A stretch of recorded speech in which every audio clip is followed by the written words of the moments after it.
Nikhil sir से। Nikhil sir, आप आगे आकर अपने साथियों के साथ तिरंगे को पकड़ें और जैसे ही तिरंगा ऊपर उठता जाएगा आप छोड़ते जाएं। रना साहब, निखिल साहब। माननीय मंत्री earth science government of India जो आज यहाँ पर आकर इस तिरंगे को लहराने का ये कार्य निभा रहे हैं।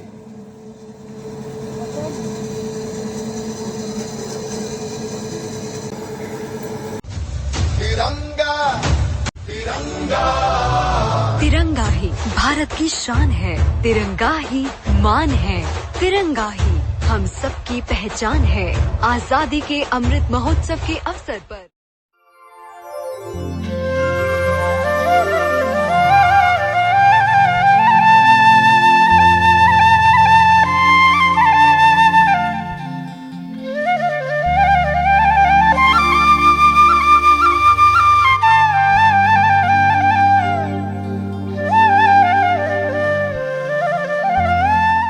We are your host, Mayur Taipudia and Mr. Gautam Karga.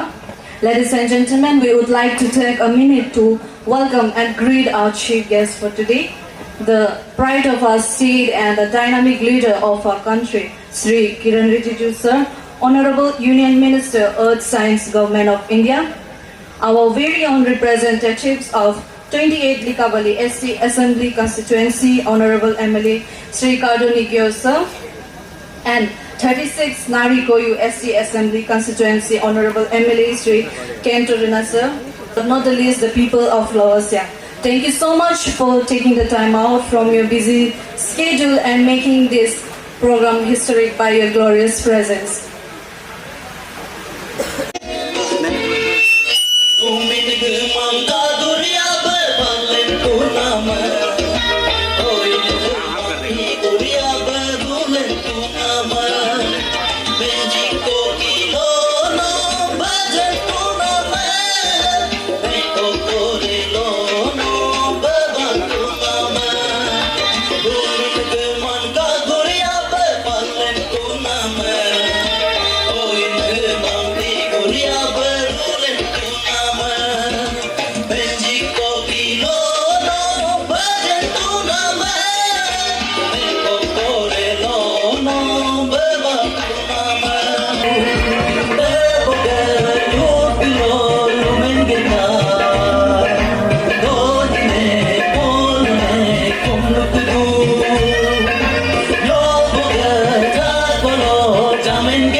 सुना, इसका मतलब था कि आपको बनाने वाले ने हमारे दुख दर्द को समझने के लिए आपको यहाँ पे भेजा है।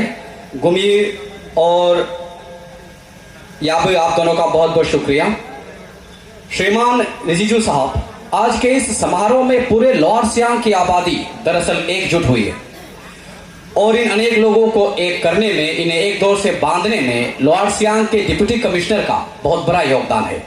और हम आज deputy commissioner lower Siang Shri Marto Ribas Sahab से हमारे बीच इस मंच पर आकर दो शब्द कहने के लिए अनुरोध करता हूं। Good morning everyone.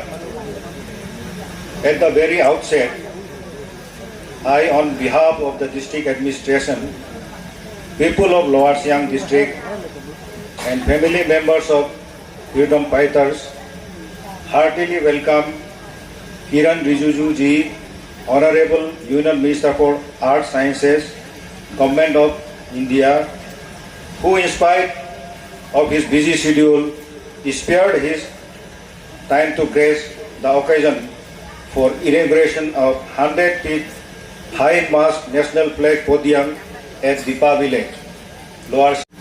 माननीय मंत्री महोदय, अतिथि देवो भव भारत की संस्कृति की पहचान है और आज आप हमारे बीच मेहमान बनकर उपस्थित हैं।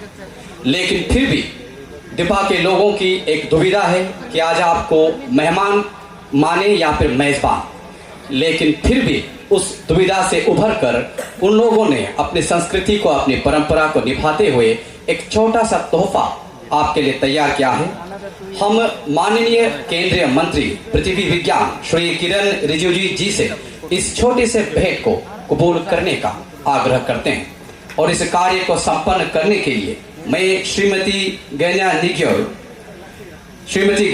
जी, हमारे कादो निग्योर साहब ऑनरेबल एमएलए लिखावाली की श्रीमती हैं, उनसे अनुग्रह करते हैं कि आप उन्हें हमारे आज के मेहमान श्री किरण रिजिजू जी साहब को ये भेंट प्रदान करें।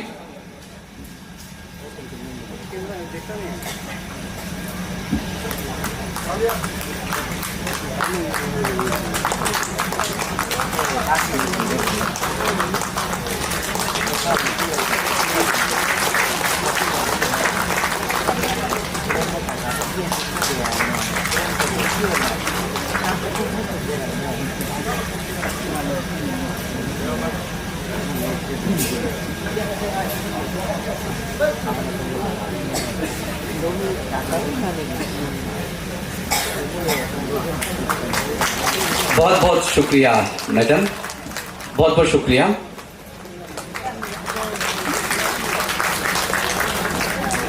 बहुत बहुत धन्यवाद।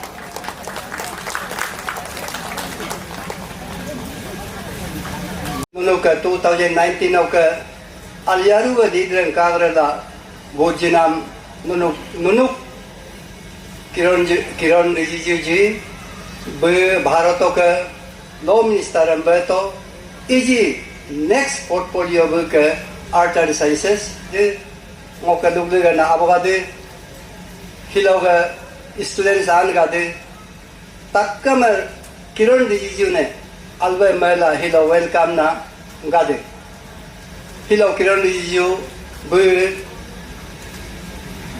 dipa hogni mama be ke hilo ga pictures of India ne be takamem ayat alpa merpat alpa English be homage Bharotem oktal Arunachalem especially dipa dolu ho adu senior citizens gadda nunam respectfully hilo sar tatevadu।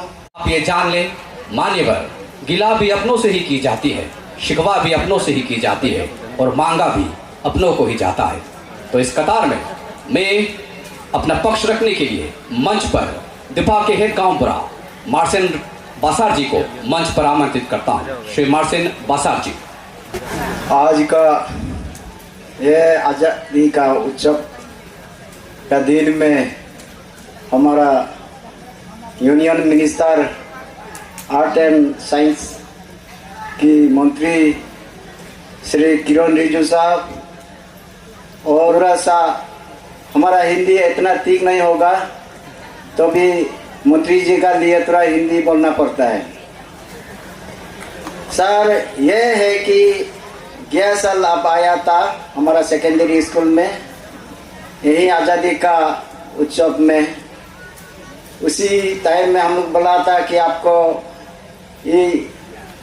ये आज का दिन का, तब आपने ये काम करके हम लोग को दिखा दिया, कर दिया, इसीलिए हम लोग बहुत थैंक्स हम लोग का गांव का तरफ से। हमारा लोअर सियांग डिस्ट्रिक्ट का जो 20th लिकावली असेंबली कॉन्स्टिट्यूएंसी है, ये हमारा लिए बहुत ही एक सेफेस्ट कॉन्स्टिट्यूएंसी है। सेफेस्ट इसलिए है कि आदमी लोग मेरा ऊपर में एक विश्वास कायम किया, क्योंकि मैं झूठ नहीं बोलता, मैं बोलता हूँ आगे में, पीछे जाकर के मेरा बोलने का कोई आदत है ही, और जिस चीज को करना होता है मैं इसी को बोलता हूँ। ये पब्लिक को झूठा आश्वासन दे करके हम कभी भी पीछे नहीं मुंह करता है। ये एक ही लोगों का एक विश्वास मेरा ऊपर में कि हाँ ये आदमी को हम लोग और दोबारा तीसरा बार एमएलए बना देगा तो हमारे क्षेत्र में सुधार आएगा, ये एक विश्वास मैंने कायम किया। उसी विश्वास का साथ आपका लीडरशिप को भी मेरा 20th लिकावली असेंबली कॉन्स्टिट्यूएंसी ने स्वीकार पहले से किया अभी भी करेंगे। लास्ट टाइम आप लोग विश्वास नहीं करेगा, मुझे टिकट नहीं दिया गया था, मुझे मजबूरन पीपीए में लड़ना पड़ा, लेकिन हमारा सारा सपोर्टर, मैं कुछ, मेरा मिसेज मुझे बता रहा था मैं तो नहीं था, जो कि वो गलत है, अकेला 200 से भी ज्यादा वोट किरण जी सर को मारा। हम लोग का एक विश्वास था कि चलो किरण सारे बने एमपी और नरेंद्र मोदी जी दोबारा प्राइम मिनिस्टर बने और हमारा क्षेत्र पेमा खांडू सर का साथ एक अच्छा एक विश्वास कायम किया, उसी को बरकरार रखेगा, ये विश्वास का साथ हम लोगों ने ऐसा किया। तो आज भी हमारा लिखावल पंचायत लिखावल आपका साथ है और मेरा यहाँ में आपके लिए मेरे लिए कोई एंटी इनकन्वेंसिव फैक्टर बिल्कुल नहीं है, मैं यह दावा का साथ कर सकता। हमको सीएम साहब ने पूछा था आपका कॉन्स्टिट्यूएंसी में किरण जी का क्या स्थिति है, मैंने सीएम साहब को बोला सर बिल्कुल चिंता नहीं करना है, सारा पब्लिक हम लोग का साथ है और किरण जी के लिए हमारा 20 लिखावली जो है एक बहुत ही एक मददगार एक कॉन्स्टिट्यूएंसी होगा, मैंने सर को भी बताया।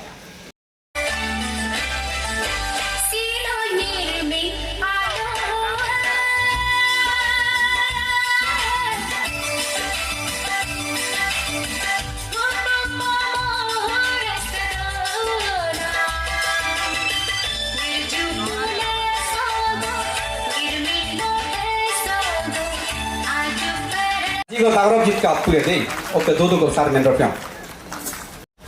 ऑनरेबल एमएलए नारी कोयू के केंटोरिना जी जो एडवाइजर भी हैं एजुकेशन मिनिस्टर का, आपके स्थानीय विधायक कार्तोन निकर जी और दोनों के मैडम भी यहाँ आए हुए हैं, deputy commissioner Marto Riba ji, superintendent of police Gautambu Dajangju ji, यहाँ के डिविजनल फॉरेस्ट ऑफिसर बाजुम तबा जी, एटीसी केनबॉम यादव जी और दोनों यहाँ अगल बगल दोनों डिस्ट्रिक्ट के जिला परिषद चेयरपर्सन लोअर सियांग के श्रीमती मारपे मुबा जी और लेपारादा से श्रीमती याबी दर्जी जी, हमारे भारतीय जनता पार्टी के राज्य के वाइस प्रेसिडेंट नानी लाजी जी मेरे साथ आए हैं, यहाँ के डिस्ट्रिक्ट प्रेसिडेंट मौलरीबा जी, नीमा संघे जी पार्टी के कम्युनिकेशन के इंचार्ज, जितने भी जिला परिषद मेंबर्स यहाँ बैठे हैं लोअर सियांग डिस्ट्रिक्ट के, और यहाँ जितने हमारे head of the department lower Siang district के सीनियर ऑफिसर के साथ साथ कई सीनियर ऑफिसर्स और सीनियर सिटीजन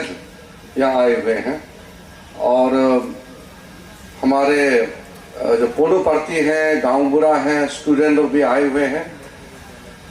आज से एक साल पहले आप लोगों को याद होगा पिछली बार जब मैं यहाँ आया था दीपा में, और ये जो आज बहुत खुशी का जो अवसर है 100 फीट का हाई मास्ट यहाँ नेशनल फ्लैग जो आज रेस किया है, उसके लिए जो शुरुआत हम लोगों ने साल भर पहले किया था, और यहाँ आज़ादी का अमृत महोत्सव का शुभ अवसर पर मैं आई थे, और आप लोगों ने उस समय भी मुझे कुछ रिक्वेस्ट किए थे, मुझे याद है।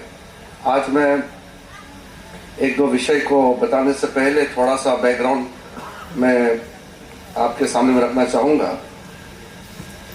दीपा तो वैसे तो हिस्टोरिकल जगह है, मगर है तो एक गांव है, और आप लोग भी सोचा होगा तो यूनियन मिनिस्टर यहाँ बार बार कैसे आता है। दीपा मैं तो कई बार आ चुका हूँ यहाँ, लगभग मेरे ख्याल से 7-8 बार हो गया, कई बार आ चुके हैं।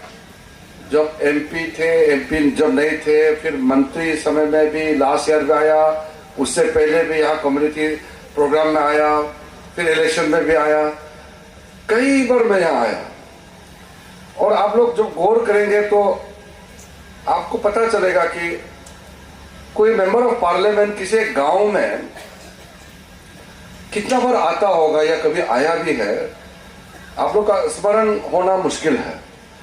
वो कुछ हकीकत है, इसलिए कि अब एक एमएलए 10-12 हजार 15 हजार बोतर में एक एमएलए होता है। एवरेज हम लोग अरुणाचल में 12,000 15,000 कोई 20,000 में एक एमएलए होता है। तो उसमें एमएलए का आप लोगों का साथ तालमेल होता है, गांव-गांव अब उनका बार बार आना जाना होता है।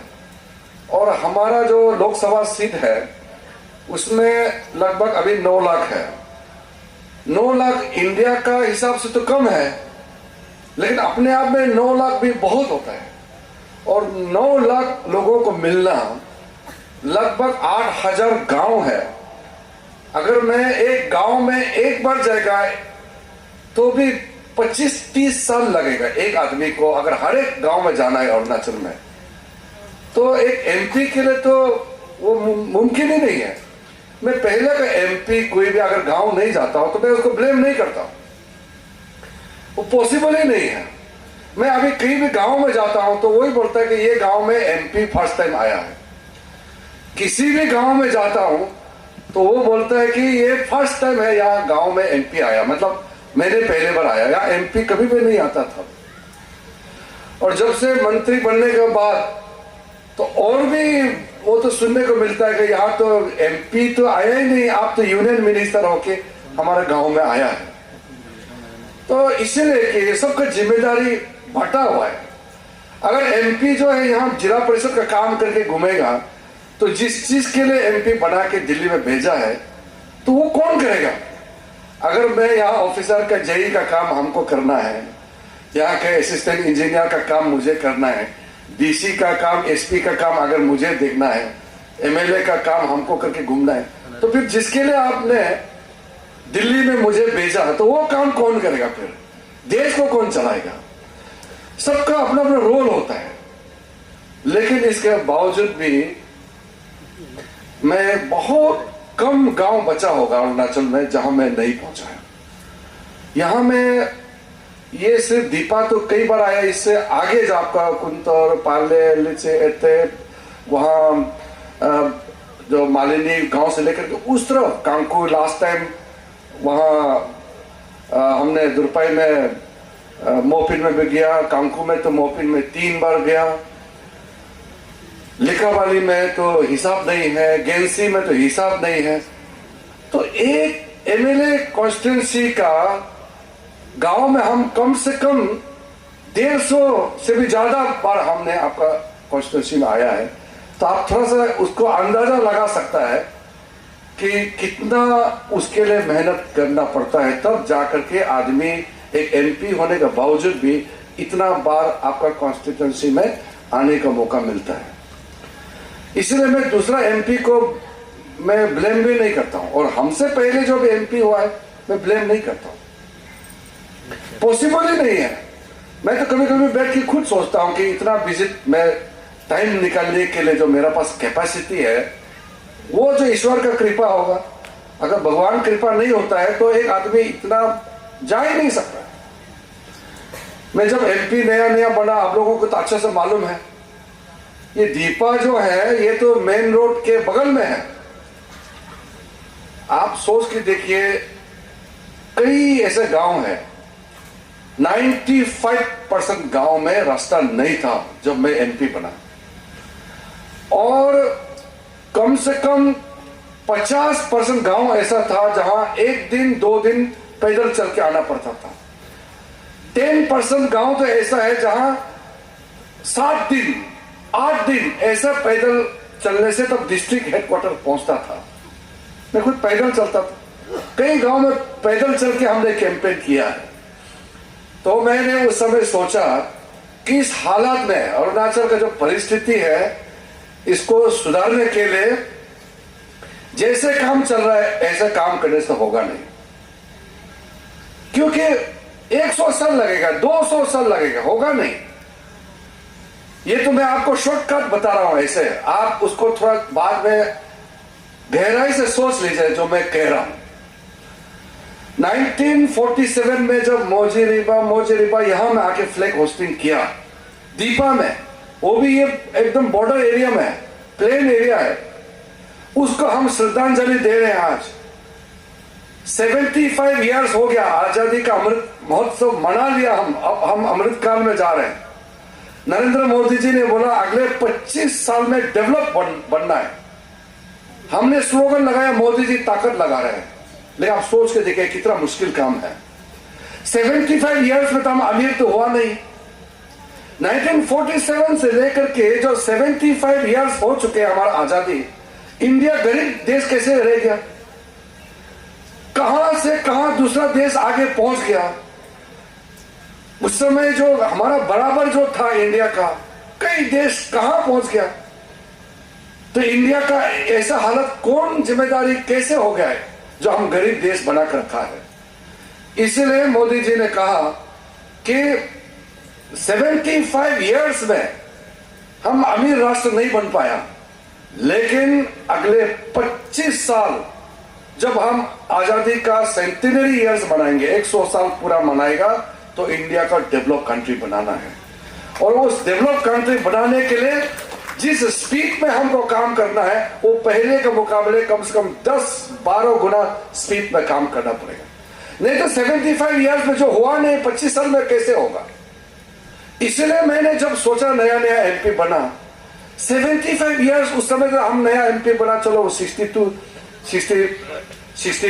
इयर्स के आसपास जब हुआ था, तो मैंने सोचा कि ऐसा तो नहीं है कि हमारा यहां में सरकार नहीं है, चीफ मिनिस्टर होते हैं, एमपी भी होते हैं, एमएलए भी होते हैं, मिनिस्टर होते हैं, भारत सरकार भी था। 1947 से तो प्राइम मिनिस्टर, कोई ना कोई प्राइम मिनिस्टर तो रहता था। तो ऐसे क्यों हो गया जो अरुणाचल में 95% गांव में 85% गांव में रास्ता नहीं बनाया। तब जाकर के हमने एक दूसरा तरीका से काम करने के लिए शुरू किया। आज लगभग जितना गांव में रास्ता पहुंचा है, उसमें 50% से ज्यादा तो अच्छा क्वालिटी रास्ता बना है। जितना हाईवे बना है उसमें मैं खुद भी रिव्यू लेते रहता हूं, बहुत डिले हुआ है। 4 साल पहले 3 साल पहले रोड कंप्लीट होना चाहिए था, डिले हुआ है। डिले का कई कारण है, कभी बारिश आता है, कभी लेबर नहीं मिलता है, कभी कॉन्ट्रैक्टर का प्रॉब्लम है, कभी कोर्ट केस होता है, कभी लैंड कॉम्पेंसेशन, कई कारण से रोड कंस्ट्रक्शन में डिले होता है। मेरा तरफ से कोई डिले नहीं है, या लोकल प्रॉब्लम से डिले होता है। तो आज जितना भी डिस्ट्रिक्ट में जब जाता हूं तो एक संतुष्टि का भाव होता है। आप सोच के देखिए 2004 में एक डिस्ट्रिक्ट हेडक्वार्टर में डबल लेन नहीं था, डबल लेन तो छोड़िए, एक लेन भी जैसे तैसे था। आज आप कोलोरियन जैसे जगह में जाके देखिए, आप वो ईस्ट कामिंग सेपा में जाके देखिए, इधर में आलो का रास्ता और उधर का तो ईस्टर्न साइड में 4 साल पहले रास्ता पहुंच चुका है, वहां केसेस ज्यादा नहीं हुआ। आज अरुणाचल में लगभग 1-2 पेज छोटा छोटा 1-2% छूट गया है, वो भी अभी हो जाएगा 1-2 महीने में।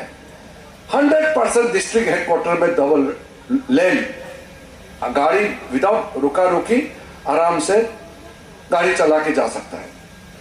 कई चीजें हैं, लेकिन मैं मूल बात ये कहना चाहता हूं कि इंफ्रास्ट्रक्चर की दृष्टि से तो बहुत कुछ बोलने का है, लेकिन जब हम डेवलप कंट्री, डेवलप समाज बोलने से क्या मतलब है? डेवलप मतलब किसको बोलता है? कब आप डेवलप हो जाता है?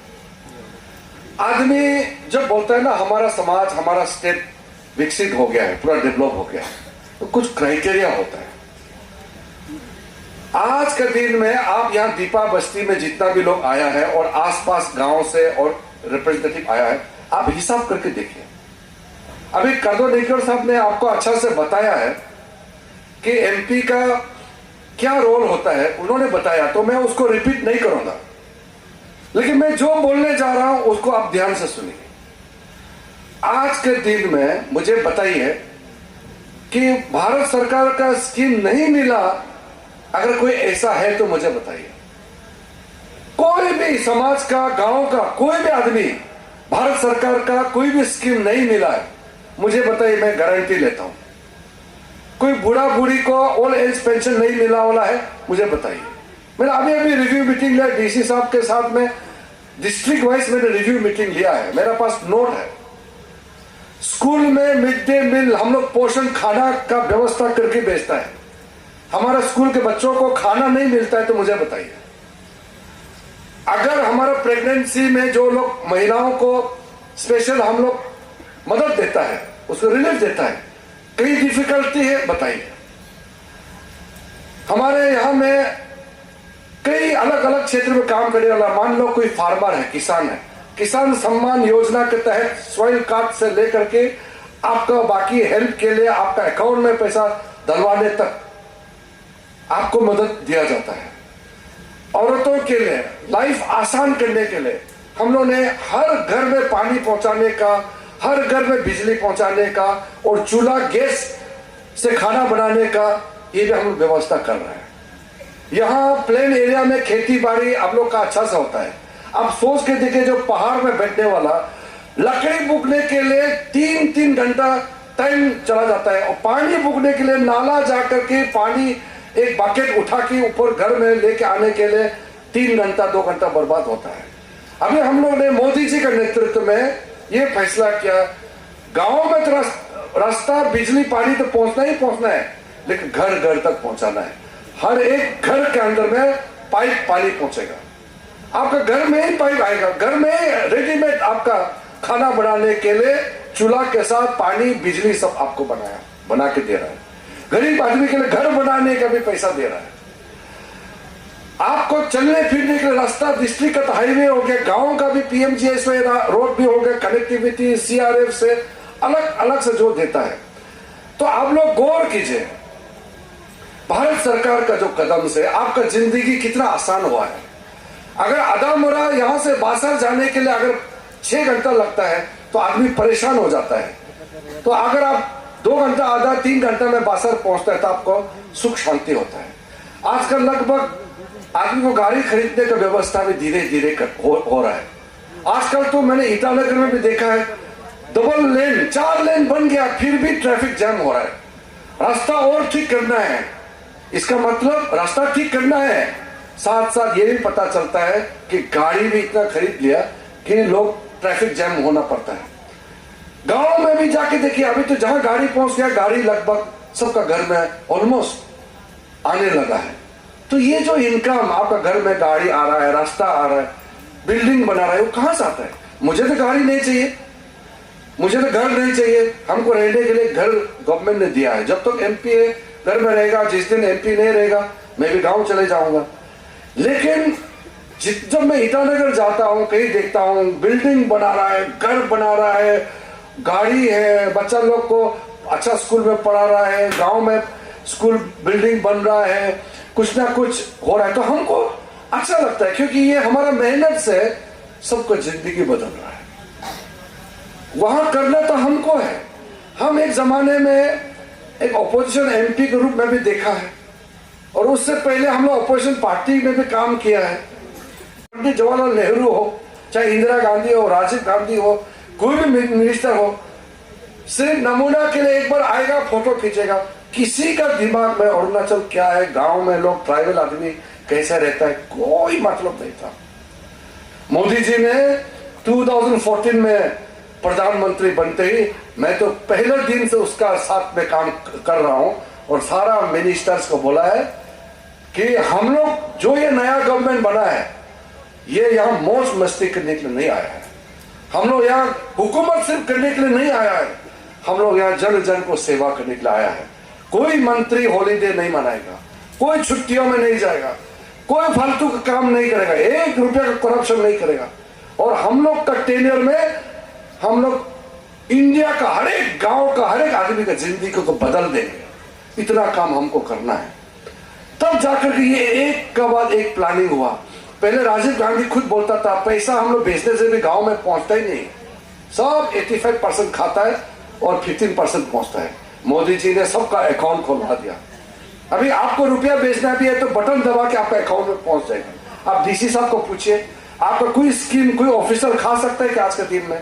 पूरा आपका अकाउंट नंबर, आधार नंबर सारा तय करके भेजा है। ये 2014 के बाद ये सब शुरू हुआ है। लोग मजाक उड़ाता था, गांव वाला का अकाउंट खोल दिया, पैसा कहाँ है बढ़ता है।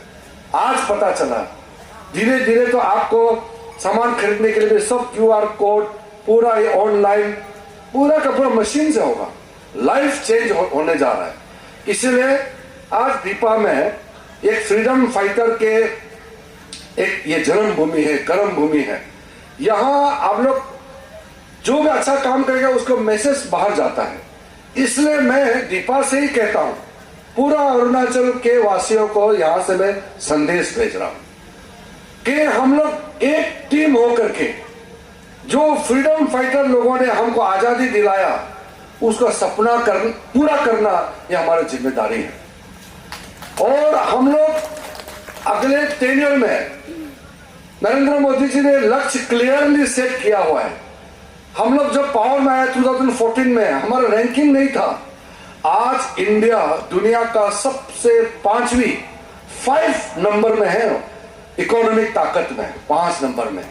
और 2027 तक जिस स्पीड से हम जा रहा है, आज हम फास्टेस्ट ग्रोइंग इकोनॉमी है। चाइना से भी ज्यादा स्पीड में अभी हम लोग आगे बढ़ रहा है। तो अगले 2-3 साल के अंदर में 27 तक हम वर्ल्ड का 3rd लार्जेस्ट इकोनॉमी बन जाएगा। अभी देखो आपने चंद्रमा में भी हम लोग लैंडर रॉकेट उतर गया है। अभी मैं जिस मिनिस्ट्री में काम कर रहा हूं, समुद्रयान सागर के अंदर में भेजने के लिए एक बहुत बड़ा मशीन बना रहा है। अभी 6 किलोमीटर मतलब 6 किलोमीटर पानी के अंदर, आप सोच के देखिए। आदमी तो एक किलोमीटर में हड्डी भी नहीं बचेगा, मतलब इतना प्रेशर होता है सागर में। 6 किलोमीटर अंदर भेजने का समुद्रयान हम लोग मशीन तैयारी कर रहे हैं, वो भी 2 साल में कंप्लीट हो जाएगा। पूरा जो जिस स्पीड से इंडिया आगे बढ़ रहा है पूरा दुनिया देख रहा है आज। और नरेंद्र मोदी जी का लीडरशिप आज इतना पॉपुलर है दुनिया में। कोई भी देश, जिस समय वो लोग इंडिया बहुत गरीब कमजोर था तो इंडिया को कोई पूछता नहीं था, आज दुनिया का हर बड़ा देश का नेता नरेंद्र मोदी जी से मिलना चाहता है, बात करना चाहता है।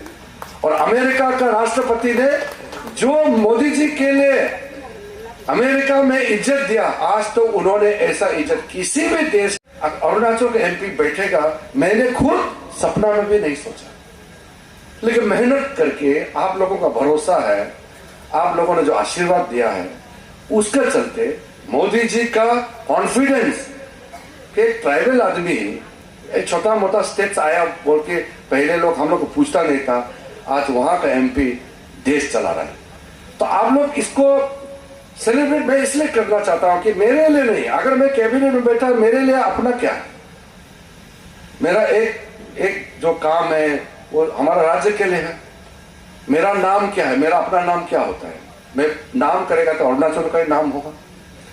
तो इसलिए मैं एज ए MP अगर कभी कभी आपको नहीं मिल पाता हूं, लेकिन आप याद रखना है कि जो भी आप देख रहे हैं, जो भी आप महसूस कर रहे हैं, उसका शुरुआत कहां से होता है। और मैं आज यहां ऑफिसर लोग भी बैठे हुए हैं, हमारे MLA साहब दोनों में बैठे हुए हैं। मैं एक बात बहुत सीरियसली बताना चाहता हूं, हमारा जो यहाँ इम्प्लीमेंटेशन जिस जैसे भी हो स्कीम का इम्प्लीमेंटेशन होता है। अब लिकावाली में तो मैंने देखा है कि लगभग अच्छा चल रहा है। कई कॉन्स्टिट्यूएंसी में बहुत ज्यादा लेट से स्कीम का इम्प्लीमेंटेशन होता है। कई कारण होता है, जानबूझ के करता है ऐसा नहीं है। और कभी कभी मैंने तो कुछ गलती काम किया नहीं, लेकिन बात हमको सुनना पड़ता है।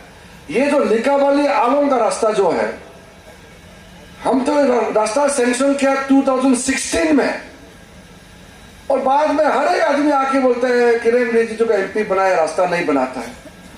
रास्ता बना के कितना साल हो गया, आपको पैसा दे दिया, लेकिन यहां जमीन में नहीं बन रहा है और बात हमको सुनना पड़ता है।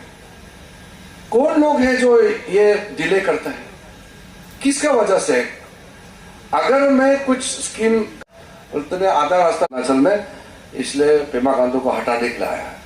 तो मैंने बोला कि ठीक है, कैसे हटेगा मुझे बताओ। बोला कि नहीं, आप यूनियन मिनिस्टर हैं, आप तो हटा सकते हैं। आपका पास इसलिए दिल्ली तक पैदल चल के आपके पास इसलिए आया कि आपको बोलने से आप पेमा खांडू को हटा देगा। तो मैं तो इसका कोई जवाब तो मेरे पास है ही नहीं। कोई समझदार आदमी कोई रूल से नियम से कोई बात करेगा तो हमको जवाब देने में अच्छा लगता है ना, जवाब देने का रास्ता होता है।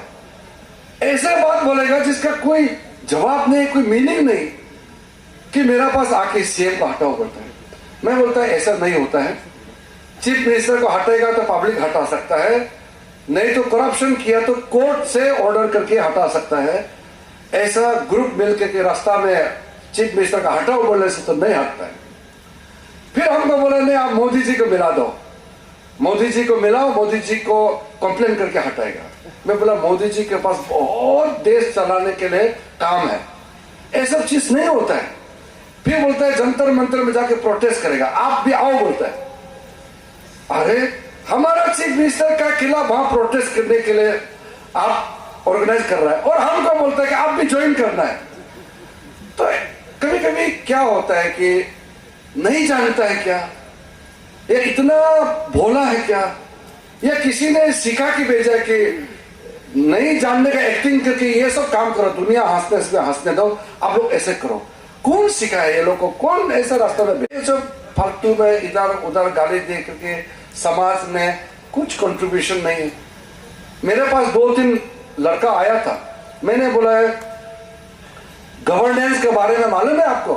मालूम नहीं है। तो क्या है मालूम है? नहीं, हम लोग करप्शन के एंटी करप्शन टीम है। बोला क्या नाम था? अरुणाचल एंटी अगेंस्ट करप्शन करके कुछ ग्रुप आया। तो मैंने बोला अच्छा है, करप्शन हटाने के लिए तो हम मोदी जी ही कर रहा है, आप लोग क्या चाहते हैं? नहीं, हम लोग करप्शन के खिलाफ काम करना चाहते हैं। तो मैंने पूछा करप्शन के खिलाफ काम करने के लिए गवर्नेंस, सरकार अच्छा कैसे चलाना है, ट्रांसपेरेंसी, अकाउंटेबिलिटी, इसका पैमाना मालूम है? स्कीम का इम्प्लीमेंटेशन, स्कीम का फॉर्मेशन से लेकर के इम्प्लीमेंटेशन कैसे करता है, कुछ मालूम नहीं है। लेकिन बोलता है कि अरुणाचल को सुधारेगा। जिंदगी में बहुत कुछ सीखने का होता है, मैं भी सीखते रहता हूँ, दिन भर सीखता हूँ। मैं भी क्लास अटेंड करता हूँ, टेक्निकल क्लास अटेंड करता हूँ, नहीं तो मैं कैसे समझेगा इतना स्कीम के बारे में। इतना हाईली टेक्निकल होता है आजकल हर चीज। मैं कल कुछ मीटिंग में बात करने के लिए, यहाँ तो पब्लिक मीटिंग है, मुझे कुछ याद करना जरूर नहीं, जो काम किया वही बताना है।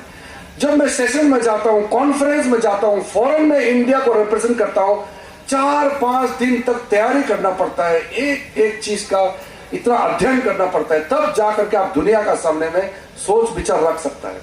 आदमी ऐसा नेता नहीं हो जाता है, बहुत मेहनत करना पड़ता है, तपस्या करना पड़ता है।